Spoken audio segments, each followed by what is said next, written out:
सबसे पहले हमारे छोट भाई ब्रजेश जी और हमारे बहुरानी रेशमा जी हमारे ओर से ढेर सारा बधाई और रौरे मन के बताए दे चाहब। आज से ठीक 1 साल पहले ब्रजेश जी से हमारी मुलाकात हुई रहे रवि भैया के स्टूडियो में, और उनकर जो इमोशन रहे हमारे बाबा लागे से इमोशन से फीलिंग आज मके उड़ीसा से यहाँ झारखंड तक हमारे ब्रजेश भाई कर शादी कर आगे कर रास्ता कर सफर तय कर रहो। हम यह उम्मीद रखिला बाबा हमार जहाँ भी यहाँ है जैसन भी यहाँ है हमरे मन के सदा ऐसा आशीर्वाद देते रहबे, और हमके लागेला बाबा जरूर आज हमरे सुनत रहबे। उनकर आखिरी इच्छा रहे हमें इस मंच पर आवे लगे हमरे के, और अपने के बहुत गर्व महसूस होत है कि मंच में हमें आही हमार भाई कर बात रख के। तो बाबा कर जे पसंदीदा गाना रहे नाधीन धीना से गाना के हम सबसे पहले सुनाए चाह जेकर म्यूजिक डायरेक्टर रहे हमार मन बीच में मौजूद है मनोज राम जी, जिनके रौरे मन जाने ला मनोज गुमला स्टूडियो के नाम से। तो एक बार आशीर्वाद स्वरूप एक बार जोरदार ताली होए चाहिए हमार छोट भाई ब्रजेश जी ले और हमारे बहुरानी रेशमा जी ले।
बाबा का इच्छा रहे हमार बेटी खुशी और वर्षा दोनों हमारे साथे रहबे मंच पे।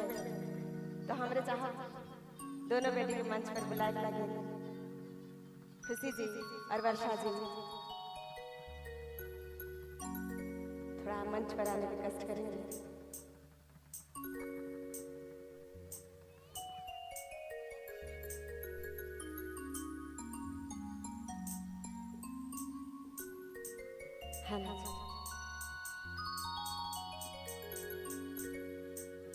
तो प्रेम से एक बार बोलिएगा जय कन्हैया लाल की। थोड़ा आवाज नहीं आ रही। जय कन्हैया लाल की। और कहेंगे क्या? बालका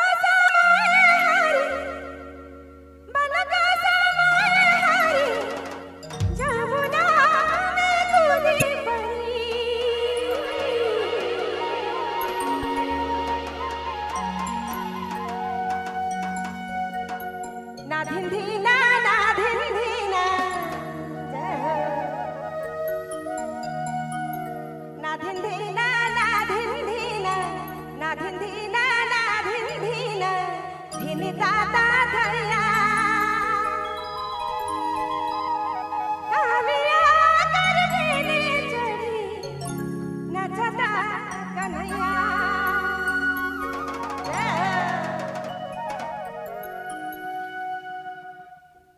ना धिंधीना ना धिंधीना ना धिंधीना ना धिंधीना धिनी दादा धैया कालिया कर धिनी चढ़ी नचता कन्हैया